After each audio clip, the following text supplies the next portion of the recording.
Bueno, vamos a empezar el tema de lentes multifocales. ¿Ya? Bueno, yo soy la doctora Carla, soy residente de segundo año de oftalmo y mi tutor en esta presentación fue el doctor César Borrás, que es fellow de segmento anterior. Bueno, antes que nada, tenemos que mencionar que actualmente los pacientes que estamos abordando por una cirugía de catarata, pues ya no solamente le podemos ofrecer una mejoría cuantitativa, o sea, 20-20 de lejos, sino que estamos hablando de una visión funcional, ¿no? Que es la mejoría en la capacidad de usar su visión en actividades cotidianas de su vida sin necesidad de lentes complementarios. De hecho, aquí les puse una publicación de la revista de Catarata y Cirugía Refractiva de la Sociedad Europea que justamente habla de esto, ¿no? Que el paciente ya cada vez es, sí quiero ver bien, pero además quiero ver lo mejor posible. Ok, hablando un poco de la introducción de este tipo de lentes, pues hay que determinar qué es un lente multifocal, ¿no? Lo vamos a considerar como una prótesis de material biocompatible, que más adelante lo vamos a especificar, el cual nos va a servir para la sustitución del cristalino, sea porque hay una presencia de catarata o porque hay un cristalino completamente transparente, pero con esto vamos a llevar al paciente a la hemetropía. Un lente multifocal nos va a generar dos o más puntos focales distintos y separados a lo largo del eje óptico. Por lo tanto, nos va a brindar la propiedad de pseudoacomodación una vez que implantamos ese lente en el ojo humano. Hay que tomar o hay que entender la acomodación como la capacidad del ojo pues, para poder enfocar a diferentes distancias. Una característica también de los lentes multifocales es la visión simultánea. Esto implica que la imagen nítida que estamos percibiendo, o sea, nítida y enfocada, siempre va a estar acompañada de una o de más imágenes borrosas, porque este lente multifocal, pues bueno, se caracteriza porque tiene diferentes potencias, ¿no? Más adelante lo vamos a explicar, pero tenemos una potencia tanto para visión cercana, intermedia y lejana. Entonces, dependiendo del punto de enfoque, se va a generar una imagen nítida y posteriormente imágenes pues más borrosas, ¿no? Un lente multifocal nos va a ayudar para lograr una buena visión en estas tres distancias que les acabo de mencionar y tiene un alto grado de satisfacción en los pacientes porque pues generamos independencia justamente de las gafas.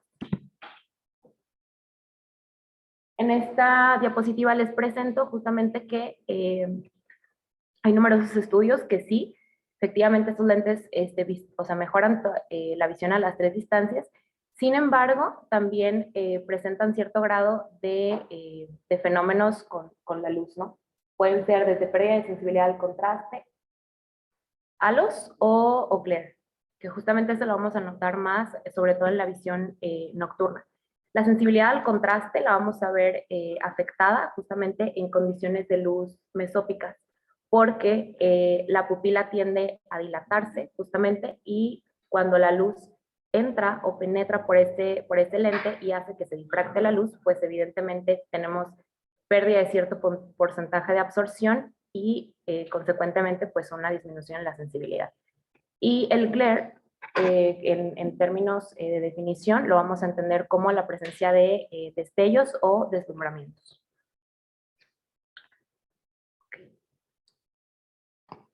Una clasificación inicial, o sea, generalmente de todos los lentes intraoculares, los vamos a encontrar tanto rígidos como plegables.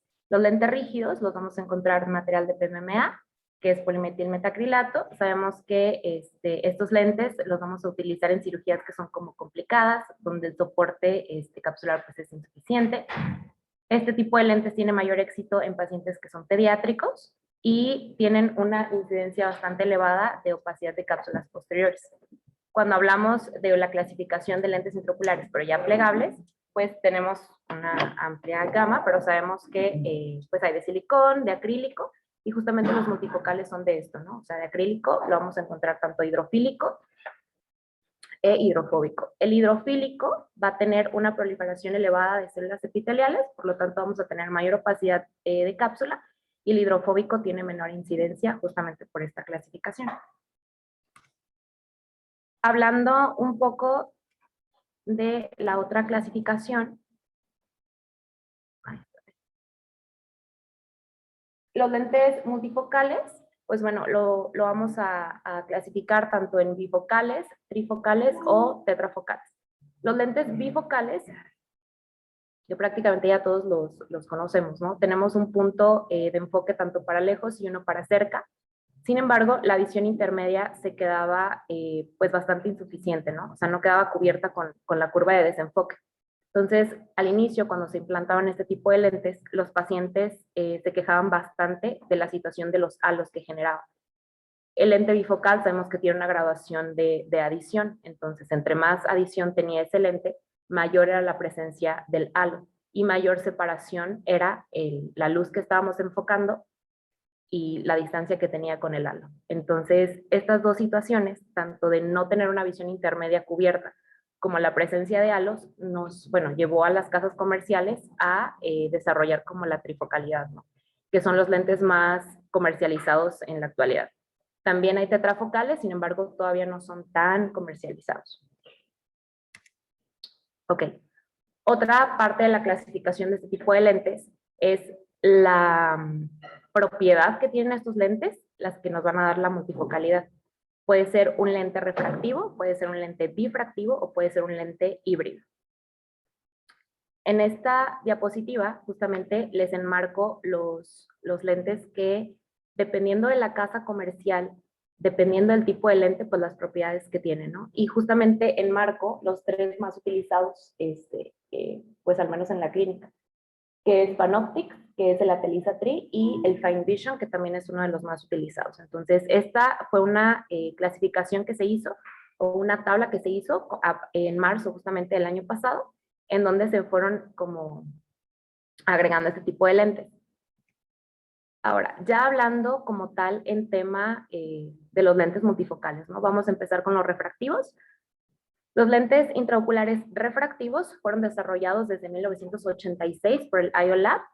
Estos lentes son las primeras lentes comercializadas y están conformadas por dos áreas o superficies con un poder de refracción diferente. Sabemos que en la parte central tenemos una graduación y en la parte de los anillos concéntricos que van sucediendo esta zona central tenemos una graduación diferente. Por lo tanto, los rayos de luz cuando atraviesan este lente van a enfocar en diferentes planos. Y así es como nos van a dar esta multifocalidad. Este tipo de lente refractivo utiliza toda la luz disponible en el ambiente y por lo tanto no tenemos pérdida de la absorción de la luz justamente por alguna difracción de la misma.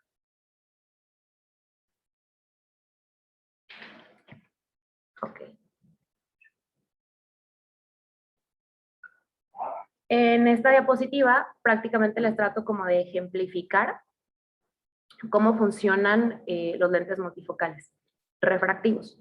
Si ya sabemos que los refractivos se caracterizan porque son diferentes anillos, sabemos que al momento de que nosotros estamos enfocando un objeto cercano, el ojo, o sea, por anatomía o por más bien por fisiología, sabemos que estamos más en un grado de miosis, por lo tanto vamos a bloquear la porción periférica del lente.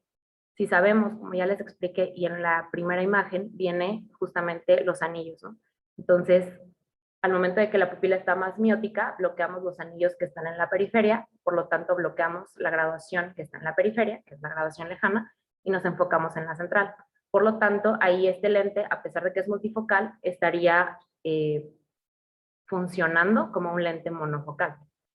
En condiciones mesópicas, que era justamente lo que les mencionaba, cuando tenemos un objeto lejano, la pupila tiende a ser un poco más midriática y por lo tanto el área pupilar ya se vuelve suficiente para abarcar pues, los diferentes anillos, ¿no? En la segunda imagen les pongo un pequeño diagrama, sobre todo porque este tipo de lentes se va a dividir dependiendo del número de zonas. Hay lentes que tienen dos zonas, que se van a caracterizar porque nada más tienen visión lejana y cercana. Justamente la zona central es la de visión cercana y la externa es la de visión lejana. Los lentes que tienen tres zonas son los que en la visión central tienen la lejana, una intermedia para la cercana y en la periferia la visión lejana. Pero actualmente los lentes que más se utilizan, pues bueno, son los lentes perdón, son los lentes de 5 zonas, en donde estamos utilizando prácticamente 3 zonas para lejos y 2 zonas para cerca. Entonces es dependiendo de esta, o sea, de la conformación de este lente y de la pupila o del tamaño pupilar es como va a estar funcionando. Sí. Ay, Dios.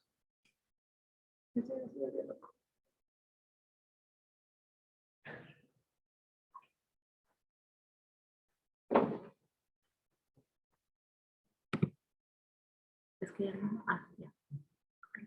Ya, sí. ¿Sí se ve, verdad? Bueno, ahora hablando de los lentes multifocales difractivos, hay que, pues bueno, empezar diciendo que se desarrollaron desde 1989 por Simpson y en 1991 de nueva forma por Wallace. Este tipo de lente difractivo se basa en la naturaleza ondulatoria de la luz para generar la multifocalidad. ¿Y esto qué es? Al momento de que nosotros tenemos esa superficie difractiva, que es justamente en la imagen que te muestran los múltiples escalones, esos múltiples escalones generan difracción. La difracción es justamente la desviación de la luz al momento de entrar por un objeto o por un medio que es un poco más denso y es más opaco. Entonces, justamente, o lo van a entender así, como funcionan los prismas. Y así es como vamos a generar los diferentes puntos focales. En la imagen les pongo justamente cómo es la conformación de un lente difractivo. Hay una zona que es completamente esférica y esa zona esférica es la que nos va a dar la potencia del lente como tal. La otra superficie que viene con escalones difractivos es la superficie justamente que va a generar la multifocalidad que les comenté. Entonces hay que tener mucho en cuenta que en este tipo de lente, a mayor altura que tenga el escalón, tomando la altura, o sea, la diferencia que hay del centro a la periferia, va a tener mayor difracción de la luz. Y en este, que es, o sea, se los pongo un poco más gráfico, justamente es eso, ¿no? O sea, en la imagen inferior tenemos justamente cómo entra la luz y nos genera 2 puntos focales por la difracción que se genera al atravesar el lente. En este tipo de lentes difractivos es importante mencionar la característica de apodización. Un lente apodizado lo que nos está describiendo es el cambio que se genera en esa misma propiedad de la lente cuando cambia las propiedades del centro hacia la periferia.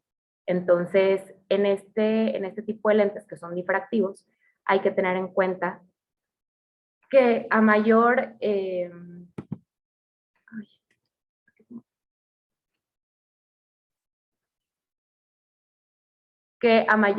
altura vamos a tener mayor potencia para la visión cercana y en la periferia, cuando ya va bajando la altura de ese escalón, vamos a quitarle potencia a la visión cercana y se va a hacer más potente la visión lejana. Prácticamente así es como funciona este lente. Este lente realmente no es pupilodependiente porque, como en la imagen anterior se los mostré, prácticamente toda la superficie del lente cuenta con esos escalones. Entonces, realmente si tenemos miosis o si tenemos midriasis, vamos a tener ese efecto de difracción. Ok. Otra clasificación es el lente intraocular híbrido, que justamente nos va a combinar estas dos propiedades, tanto propiedad de difracción como propiedad de refracción. El modelo estándar, pues, es el Restor de Casa Alcon, y pues bueno, la visión próxima va a ser menos importante en condiciones de baja iluminación y con este tipo de lente, ¿qué es lo que se busca? Quitar esa percepción de halos o disminuirlo lo más que se pueda y también disminuir la percepción pues del glare, ¿no? Que es el deslumbramiento. Prácticamente este tipo de lentes ahora es lo que vamos a conocer como un difractivo, ¿no? Un lente difractivo que ya se los había mencionado, o sea, puramente difractivo no existe. O bueno, más bien, ya no se utiliza. O sea, sí existía, pero ya no se utiliza. Y ya no se utiliza por el hecho de que generaba mucha proliferación celular, o sea, muchas opacidades. Entonces, las casas comerciales decidieron simplemente ya no utilizarlo, pero utilizar su diseño sobre uno refractivo. Entonces, de aquí en adelante, ya que estemos hablando sobre lentes difractivos, sabemos que es una combinación de ambos o un lente híbrido. Y en esta les pongo justamente el diseño de un lente, ¿no? El diseño justamente del resto. En esta tenemos en la parte central toda la visión, bueno, todas las propiedades más bien difractivas. Tenemos 12 escalones y todo el anillo central mide 3.6 milímetros. Ya cuando nos vamos hacia la periferia, mide, o sea, un total de 6 milímetros y sabemos que en esa diferencia que hay, justamente, o sea, el anillo más periférico va a tener la propiedad de ser refractivo. Por lo tanto, si tenemos una pupila que nada más esté abarcando los 3.6 milímetros centrales, tenemos la multifocalidad con la propiedad difractiva, pero si tenemos una pupila más amplia que abarque más allá de los 3.6 milímetros, vamos a tener las propiedades refractivas, o sea, vamos a tener la absorción de la luz al 100%, enfocándonos más hacia lo lejos. Ok, aquí vamos a empezar ya a, bueno, les hice como una tabla comparativa sobre lentes difractivos y refractivos, cuáles son pupilodependientes u otras condiciones que hay que tener en cuenta para conocer cómo funcionan. En cuanto a la dependencia pupilar, que era lo que les mencionaba, un lente refractivo, por su estructura y por los anillos concéntricos, sí es pupilodependiente. Por lo tanto, un tamaño pupilar igual o menor a la zona o a la óptica central va a funcionar como un lente monofocal. Si tenemos que el tamaño pupilar es mayor o igual, va a funcionar como un multifocal. Caso contrario, el lente difractivo, por toda la superficie de escalones, sabemos que independientemente del tamaño pupilar, va a tener esa multifocalidad. En cuanto a la transmisión de la luz, y esto influye para la sensibilidad al contraste, para la presencia de los halos o del glare, sabemos que el lente refractivo va a absorber el 100% de la luz hacia los distintos planos. Este tipo de luz, pues bueno, cuando atraviesa, pues enfoca hacia uno o hacia otro foco, y tenemos justamente esta propiedad, ¿no? O sea, que es de refracción, pero no tenemos difracción. O sea, no tenemos ese desvío de la luz. En cuanto a un lente difractivo, vamos a tener que se pierde un 18% justamente en el proceso de los escalones. Se pierde en la cuestión de que baja la energía, hay un desenfoque y solamente se absorbe el 41% de la luz hacia cada foco principal, 41 hacia cercana y 41 hacia lejana.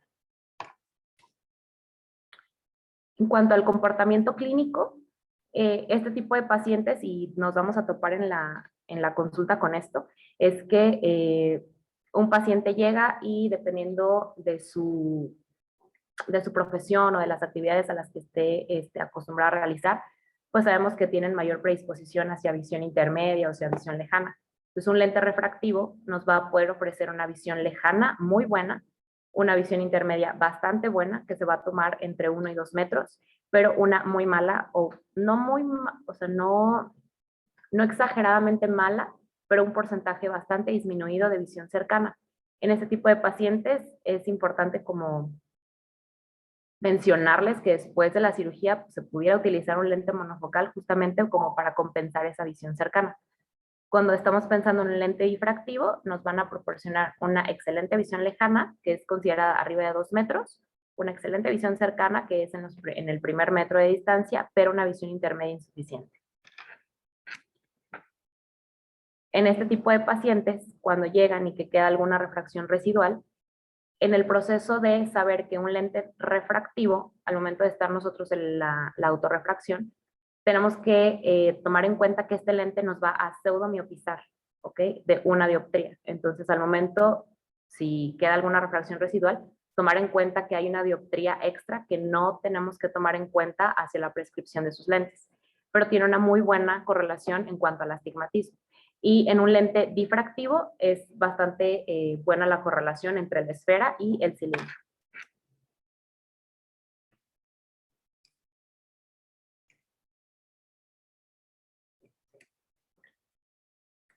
En cuanto a esta diapositiva, pues prácticamente es como un pequeño resumen de lo que les acabo de decir.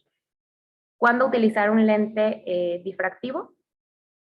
Cuando la agudeza visual, sobre todo de cerca, preoperatoria, sea como bastante necesaria para el paciente, y cuando el paciente tenga las expectativas de un foco principal, o sea, de lejos y de cerca, bastante altas. ¿Cuándo utilizar un lente refractivo? Cuando o sea, las actividades de tu paciente te estén demandando más una visión intermedia.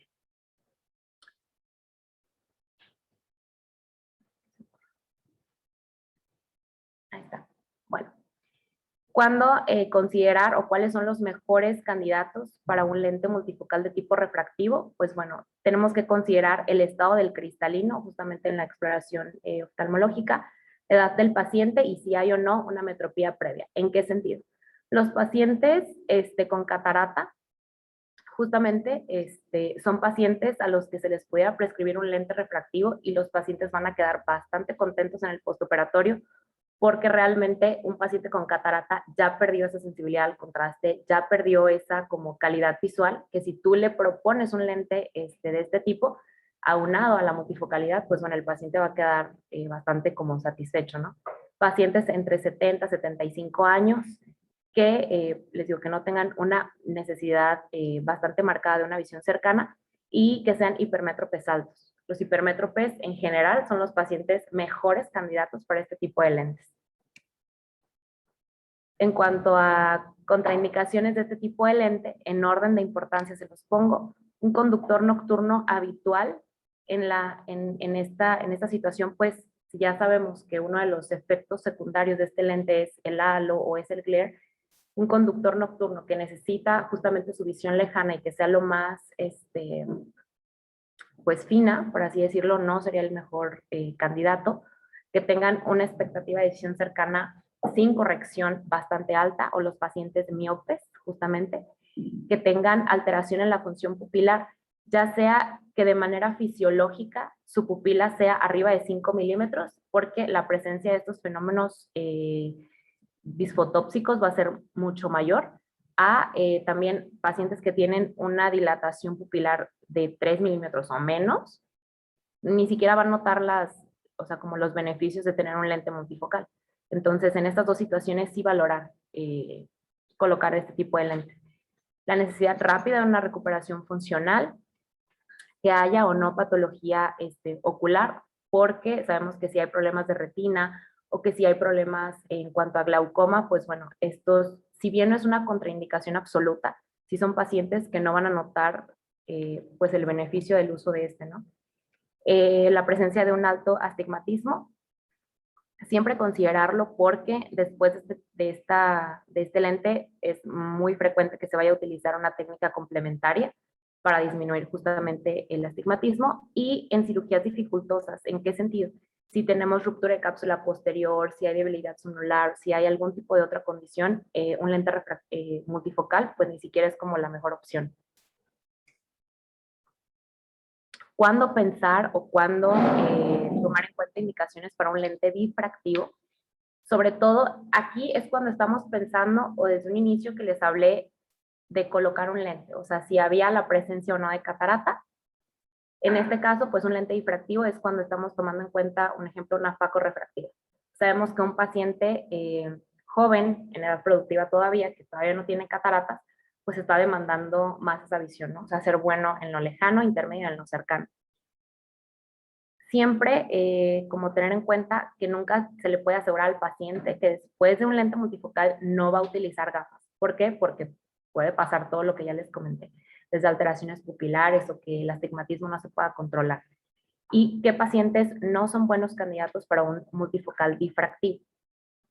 Igual, pacientes que sean conductores profesionales, pilotos de aviación, controladores aéreos, marinos mercantes o aficionados a la caza. ¿Por qué? Pues porque estás bajando justamente la calidad visual ahí, ¿no? Hay demasiada exigencia o hay demasiada expectativa visual, tanto personal, legal o profesional. Entonces, pues ellos definitivamente considerarlo, o sea, no es una contraindicación absoluta, pero sí valorar. porque este tipo de pacientes también, si tienen una personalidad tipo A, es bastante complicado que queden pues satisfechos con este tipo de técnica. Ok, ahora, aquí, ¿cuáles son las bases para el éxito con una lente multifocal difractiva?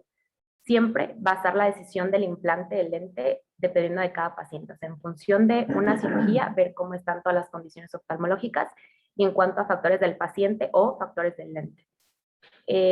Hay que clasificar al paciente en ciertos perfiles que ahorita les voy a mencionar, porque hay que diferenciar entre si se va a aplicar el lente a un paciente que ya tiene catarata o a un paciente que se le va a realizar una cirugía de cristalino transparente o una fagorefractiva, un ejemplo. Hay que tomar en cuenta también la experiencia del cirujano y pues bueno, considerar en el preoperatorio que este tipo de lente, como tiene más exigencias visuales, siempre hay que valorarlo como si fuera una cirugía refractiva, hacerle todo tipo de estudios, tanto topografías, la calidad de la lágrima, la condición de la pupila en condiciones fotópicas, mesópicas y demás.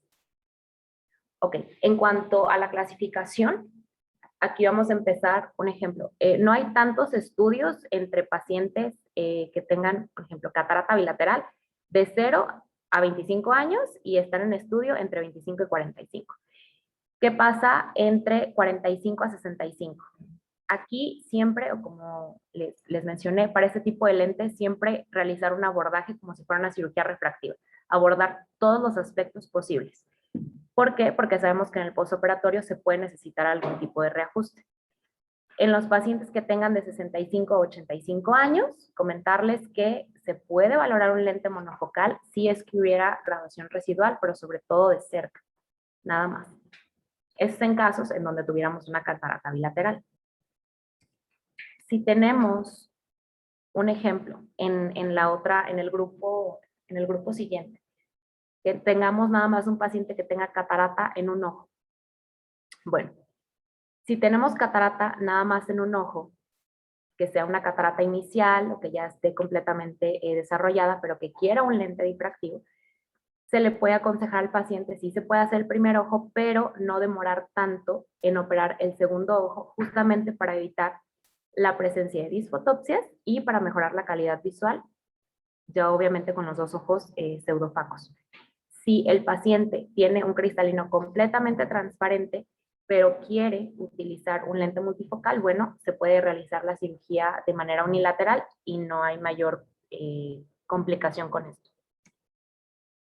En pacientes que tienen un cristalino completamente transparente, pero sabemos que tienen miopía y que están arriba de los 50 años, se puede valorar. ¿Qué pasa a los pacientes que tienen abajo de 50 años? Generalmente, si implantamos un lente multifocal abajo de los 50, genera peor visión que un cristalino transparente. Entonces, sí esperar a que tengan como la edad indicada, que ya tengan cambios para que puedan notar ese beneficio del lente multifocal. Los pacientes que ya les había comentado, los hipermétropes, arriba de 50 años son los mejores candidatos.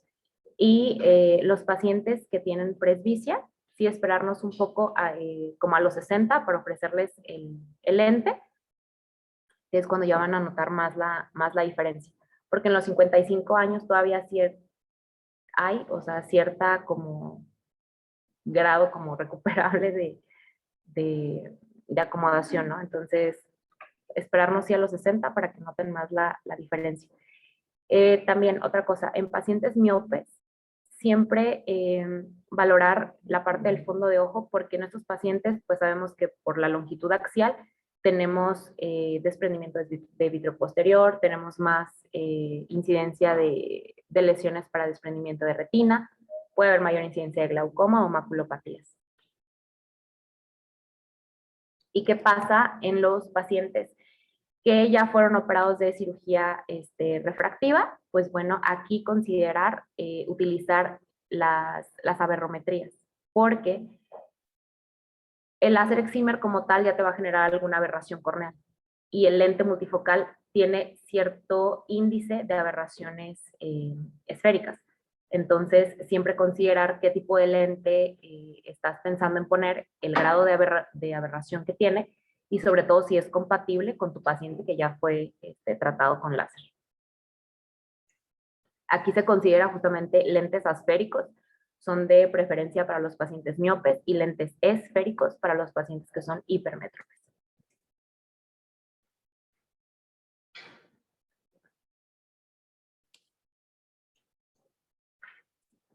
Bueno, en cuanto a la evaluación preoperatoria que les comentaba, pues bueno, sabemos que este tipo de pacientes son un abordaje refractivo, o sea, checar agudeza visual lejana con y sin corrección, dilatar al paciente, hacer una refracción con ciclo, refracciones manifiestas, utilizar estudios justamente para sensibilidad al contraste, topografías, conteo endotelial, el test de Schirmer, la pupila, si hay o la condición que va a ser entre catarata o cirugía de cristalino transparente, realizar obviamente el cálculo del lente, pero todo esto es para llevar al paciente justamente pues a la emetropía.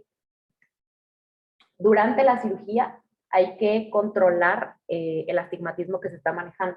Entonces, si tenemos nuestra meta, o sea, final prácticamente va a ser evitar un astigmatismo residual arriba de 0,75. Se puede obviamente valorar entre incisiones anastigmáticas o antiastigmatismo, justamente para el control de esto, y esto es en pacientes que tengan un astigmatismo entre 1 o menor a 1. En este tipo de cirugía es facoemulsificación prácticamente.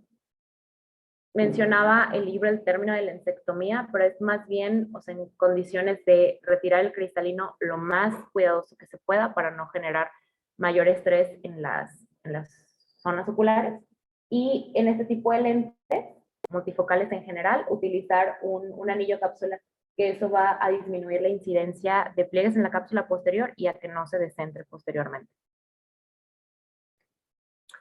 En el postoperatorio, pues bueno, siempre valorar la visión lejana, la visión intermedia, la visión cercana, con y sin corrección, la satisfacción del paciente y sobre todo la sensibilidad al contraste, que prácticamente estaríamos hablando del 20-20 happy, ¿no? O sea, alcanza, pero ve bastante bien en cuanto a definición de colores también.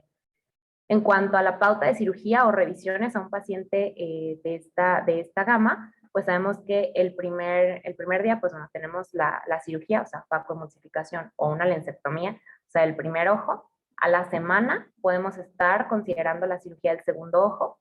A las 2 semanas vamos a estar checando agudeza visual y refracción para valorar si quedó algún tipo de residual. Y a los 2 meses igual, mantener en vigilancia. ¿Qué pasa si al tercer mes, pues bueno, hay como alguna graduación residual? Bueno, se pudiera considerar una cirugía como refractiva. Ok. Aquí, en cuanto a evidencia científica, o sea, les pongo artículos en donde justamente se basa como todo lo que les estoy mencionando, ¿no? O sea, la presencia de los halos, la satisfacción de los pacientes, el rendimiento en cuanto a visión cercana que tienen estos pacientes con este tipo de lentes. Y aquí también se presentaban ciertos, o bueno, los lentes que más se comparaban eran justamente estos: el Atelisatri, el Panoptix y el Fine Vision. En esta, okay, en esta diapositiva prácticamente hay como un resumen de estos artículos. En la primera gráfica, justamente vamos a ver que el Atelisatri está en color azul, el Panoptix está en rojo y el Fine Vision está en verde. Entonces, en la parte de abajo tenemos visión lejana, intermedia y cercana. El que tiene mejor rendimiento para los 3 focos es el Fine Vision. Sin embargo, el Panoptix es el que tiene mejor rendimiento en visión intermedia. Por lo tanto, por ahí ya nos podemos ir guiando hacia cuál lente utilizar, que evidentemente es diferente. O sea, cada casa comercial tiene uno, o la experiencia de cada uno de ustedes es, pues bueno, ya es como decisión, ¿no? Y en la siguiente imagen, justamente, podemos observar el índice de fenómenos fóticos que induce este tipo de lente. Y si vemos justamente el Atelisatri es el que tiene mayor incidencia, ¿no? Entonces, tener cuidado en pacientes que son postoperados de cirugía refractiva si estamos pensando en utilizar una telita, porque van a tener bastantes problemas en cuanto a, pues, a disfotopsias, prácticamente.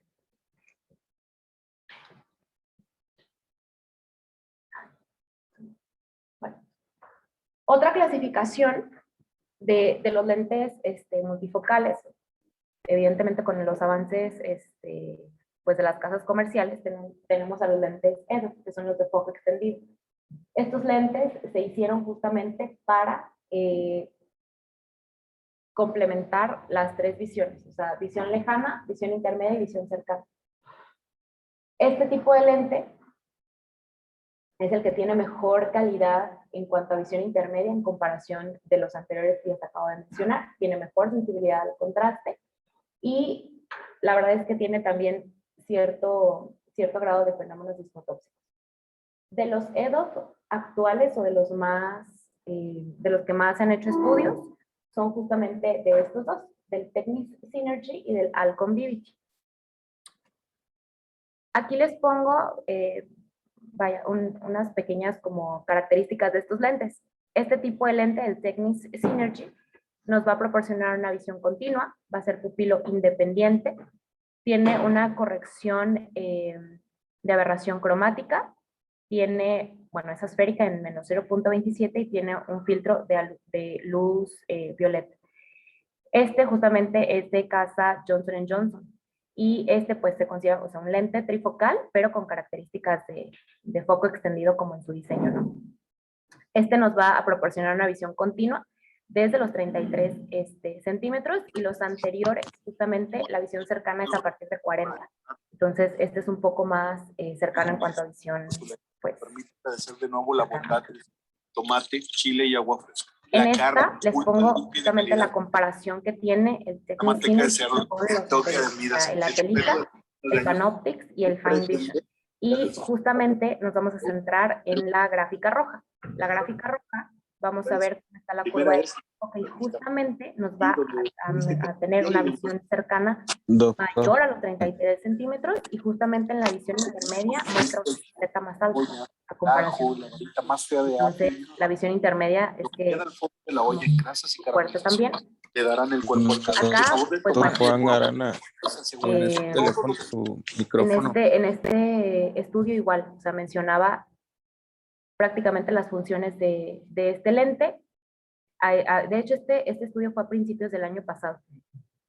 Se estudiaron 103 pacientes que fueron implantados de manera bilateral y prácticamente estaban en una curva de desenfoque que conseguía 0.1 logMAR. Prácticamente estamos hablando de 20-25 para visión intermedia. Aquí les pongo pues los estudios de los cuales pues me basé un poco para presentárselos en cuanto a los lentes de foco extendido. Y pues bueno, nada más aquí ya para finalizar. Este se hizo me parece que fue no recuerdo en qué país se hizo ese estudio, pero bueno, se hizo una comparación justamente de los fenómenos disfotóxicos, de el VVT, que es de los EDOF actuales, y pues prácticamente vemos que se está comportando como un lente pues prácticamente monofocal, ¿no? Entonces creo que sí. En cuanto a conclusiones, pues bueno, los EDOF sabemos que van a ser lentes híbridos que nos van a proporcionar bastante buena visión lejana, cercana, pero sobre todo una visión intermedia. Pues nada más. No sé si tengan dudas o preguntas.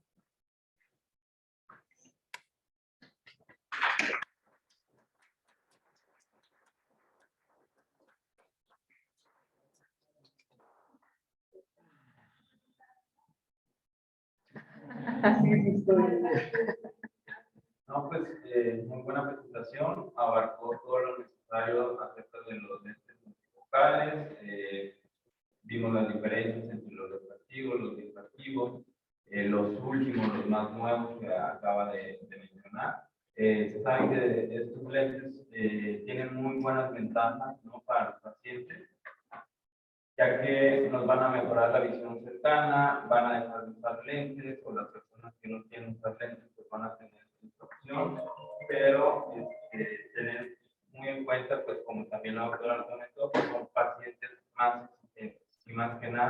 aquellos que lo toman como una opción de cirugía refractiva o que ya tuvieron antecedente de una cirugía refractiva, ¿no? Son los que nos van a existir más y debemos de tener mucho más cuidado aunque estos queden con la mejor visión, ¿no? Y que no haya tanta alteración en las pruebas de contraste, ¿no? Que cuando se hace bilateral, eso casi no lo perciben tanto, son ciertos casos nada más.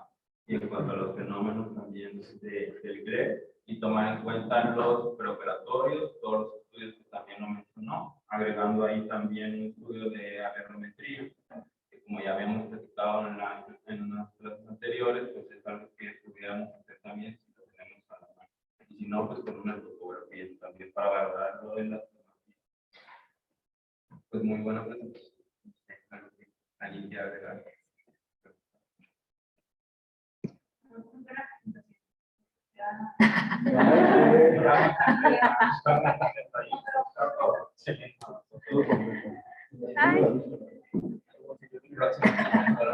Felicidades, señor.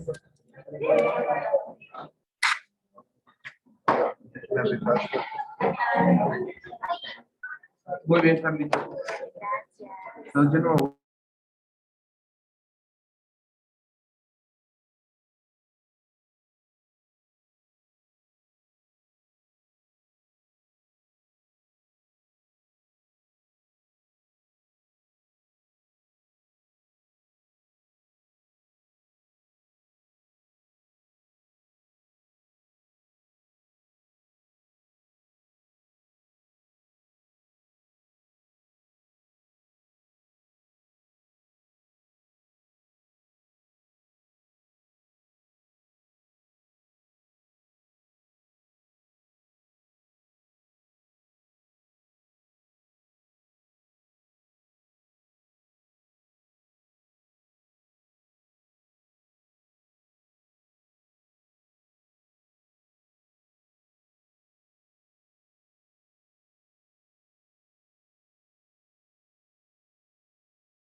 Un 5% de la población es portadora de estos genes, principalmente para drepanocitosis y talasemia. Vamos a englobar este tipo de enfermedades como hemoglobinopatías, que es trastorno de la hemoglobina, y principalmente tienen anomalías producidas por un simple cambio de un aminoácido en una de las cadenas de globina. Se denominan talasemias cuando la anomalía es en la síntesis total o parcial de una cadena completa de globina, ya sea alfa o beta, y existen más de 400 hemoglobinopatías, pero no todas van a producir enfermedad. Hablando específicamente de la hemoglobina de células falciformes, es una mutación que afecta la secuencia de la subunidad beta-globina, y la beta-talasemia es una reducción importante de la subunidad beta-globina y tiene varias presentaciones. Puede presentarse de forma heterocigota con la hemoglobina S y ocasionar beta-talasemia falciforme, y generalmente se abrevia como HBS-tal, ¿no? Hay otras de las más representativas, es la hemoglobina CC, SS, SC, AS y AC, ¿no? Nos vamos a enfocar principalmente en la SS y en la SC, que es la de células falciformes, y la enfermedad falciforme con hemoglobina C. Hablando de la hemoglobinopatía S, que se conoce como drepanocitosis o de células falciformes, es la más frecuente y la de mayor importancia ocular, que afecta principalmente a los negros, rasgos drepanocíticos, que afecta a la hemoglobina S. El 0.4 de estos pacientes tiene la enfermedad drepanocítica, que es la forma SS, y el 0.2% tiene afectación de la hemoglobina SC, ¿no? Ese es el eritrocito normal. Recordé, no me quise meter mucho en las anemias, pero básicamente nomás recordar que es una alteración en la superficie de las cadenas que afecta al eritrocito. La fisiopatogenia es un mecanismo un poco complejo, pero lo resumí como que es una sustitución del ácido glutámico de la posición 6 de la cadena beta de globina por valina, ¿no? Básicamente ese es el mecanismo fisiopatológico. Tiene interleucinas y citocinas inflamatorias, la interleucina tipo 1 y el factor de necrosis tumoral alfa, alteraciones en el sistema fibrinolítico, aumento del depósito de fibrina y actividad de trombina que van a ocasionar una obliteración vascular. Hablando de manifestaciones sistémicas, generalmente afecta pues el tórax, articulaciones, abdomen y huesos largos. Cuando hay obliteración en la microvasculatura porque se tapa, hay infartos en la corteza renal que se va clínicamente a reportar como hematuria. En el intestino, vaso, hígado, médula ósea y cabeza de fémur, ¿no? Porque produce una necrosis aséptica. También pueden presentarse enfermedades cerebrovasculares y anemia hemolítica. Hablando ya acerca de hemoglobinopatía de las células falciformes y la otra, la SC, son cuadros sistémicos menos agresivos, pero las alteraciones retinianas y oculares son lo característico, lo más evidente de estos. Las manifestaciones oculares, pues va a haber segmentación de la sangre en los vasos, cualquiera de las dos presentaciones, y va a presentar lesiones en coma o en sacacorchos, que se conoce como el signo de la coma, dentro de las conjuntivas, fondos de saco, que son básicamente trombos que se obstruyen y dilatan los capilares, ¿no? Aquí podemos ver en la imagen cómo está aquí el signo de sacacorchos, y aquí un poquito más de zoom, no sé si alcanzan a observarlo, ¿sí? Donde se ve la dilatación, la tortuosidad y forma de sacacorchos, ¿no? Estos signos son más claros cuando utilizamos un vasoconstrictor tópico, y listo, ¿no? Pues se puede producir también atrofia del iris por necrosis isquémica sectorial en una o dos partes. Vamos a clasificar este tipo de retinopatías como no proliferantes y proliferativas, ¿no? La no proliferativa es la más común o una de las más comunes, y va a presentar hemorragias en forma de parches que se denominan manchas salmón, depósitos iridiscentes que se conocen como manchas refringentes, lesiones pigmentadas en la periferia que se conocen como manchas negras, signo del estallido solar negro y vasos en hilo de plata. Sí, aquí podemos observar en la imagen una lesión en salmón, otra lesión en salmón. Esta de aquí es las manchas refringentes. Esto es cuando el coágulo ya se absorbe deja una cicatriz, una exudación de los vasos y, y da esa apariencia, ¿no? Esta es la forma del estallido solar. Vean cómo se ven manchas en salmón, hilos de plata, exudados, exudados duros difusos y blandos. Acá podemos observar algo de otra de las manifestaciones clínicas, que es el signo del abanico, ¿no? En el cual podemos observar los vasos, los neovasos que se están formando, tienen una forma como si fuera de un abanico, ¿no? Entonces, aquí podemos ver algunos hilos de plata y bastante importante recordar que en estas zonas, como hay obliteración, vean cómo se pierde la estructura del vaso, ¿no? Y deja de perfundir estas áreas, ¿no? Entonces, es un acortamiento del vaso sanguíneo en el cual no puede, pues ya no reperfunde todas las áreas. Ven como que ya termina y ya está ahí se acaba, ¿no?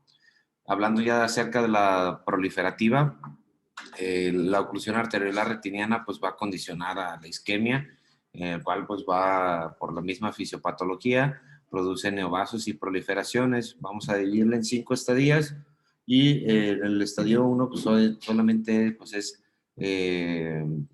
oclusiones arteriales periféricas, en el estadio 2 arteriovenosas con anastomosis. Ya en el estadio 3 ya vamos a tener neovascularización y proliferaciones fibrovasculares. Estadio 4, hemorragia vítrea, y ya el 5 con desprendimientos de retina mixtos.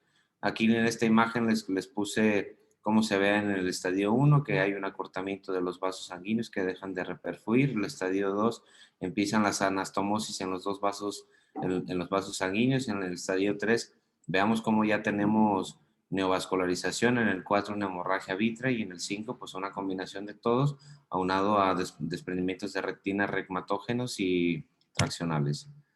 Básicamente es explicar con imágenes los tipos de estadios, la oclusión arterial periférica, vasos de plata. En la fluorangiografía pues vamos a presentar hipofluorescencia por falta de llenado y característicamente los hilos de plata, ¿no? El estadio 2 ya empiezan a ver las anastomosis. Aquí tenemos una combinación de un poco de todos, pero quería aquí nomás demostrarle cómo entre este y esta se empiezan a anastomosar. El estadio 3, pues ya empezamos a tener alteraciones dentro de las capas de la retina, empiezan a haber un poco de tracciones y la fluorangiografía va a presentar fuga profusa de todas las etapas, ¿no? Estadio 4 ya tenemos una hemorragia vítrea y pues esto es lo que les comentaba, el signo clínico del abanico de Marr o el signo en abanico, ¿no? El estadio 5 ya tenemos DRs traccionales, rupturas circulares con herradura, principalmente en la periferia y puede ser mixto o solamente regmatógenos. Pacientes que sospechamos esto, hay que realizar algunos estudios complementarios para hacer un poquito más integral nuestro diagnóstico. Podemos solicitar todo esto. Generalmente, pues nosotros no nos vamos a pedirle a un paciente que nos haga una electroforesis en la hemoglobina, ¿no? Generalmente ya esto es para el internista, pero nada más es importante conocer este tipo de estudios. El diagnóstico diferencial de este tipo de hemoglobinopatías, pues una OBCR, oclusiones de rama, enfermedad de Higgs, que estos son DERs regmatógenos crónicos, retinopatía diabética, vitreoretinopatía familiar exudativa, leucemias, hiperviscosidad, básicamente pues todo lo que tenga que ver con el sistema de coagulación y de drenaje, pues nos va a dar, ¿no? El tratamiento, pues dependiendo del estadio en que nos encontremos, va a ser el tipo de tratamiento. Generalmente en el estadio 1 y 2, pues vamos a aplicar pura fotocoagulación en las áreas sectoriales. Se puede aplicar crioterapia transconjuntival, ahí lo volví a repetir. Ya cuando hay desprendimientos o hemorragias vítreas, pues utilizar una vitrectomía pars plana. Es importante que la literatura mencionaba que este tipo de enfermedades, al momento de hacer taponamientos, pues podemos causar un poco más de daño, ¿no? Recordemos que este tipo de hemoglobinopatías, pues la circulación está comprometida y todo lo que pueda obstruir más por taponamientos o la misma cirugía, pues nos puede afectar. Puede haber isquemia nervio óptico porque aumenta la presión intraocular. Incluso dice que este tipo de cirugías se deben de realizar solamente pues en manos expertas. La desferrioxamina es un quelante de hierro. La hidroxiurea estimula la producción de hemoglobina y pues el tratamiento definitivo para eso pues es un trasplante en médula ósea. Y eso es todo. ¿Alguien tiene alguna duda, pregunta, aportación? ¿Alguien ha visto alguna? No, importante eso lo que acaba de decir Arroyo, la verdad es que gracias a Dios no es nada frecuente en la población Mexicana. entonces eso es, pues nos hace más susceptibles a que no lo Sudáfrica. pues, Era susceptible, ¿no? Raza negra. más de la literatura, la verdad es que no sé a Enfermedades si racistas. algún caso, pero yo en lo personal pues nunca he visto. Eso que no hay afroamericanos, carnal. Bueno, importante, obviamente importante que sepamos y destacar un poco la patogenia. Acuérdense que aumenta la viscosidad, eso hace que haya pues una disminución del flujo sanguíneo, eso hace vasoclusiones y pues bueno, al final de cuentas todo se comporta como una disminución de la oxigenación y te lleva pues a todos los cambios de BPH, ¿no? Entonces, pues cuando vean alteraciones que sean proliferativas, pues las todo en lo que se incluye el BPH. Entonces, es algo muy poco común, gracias a Dios. Entonces, pues no sé si tengan alguna duda, alguna pregunta.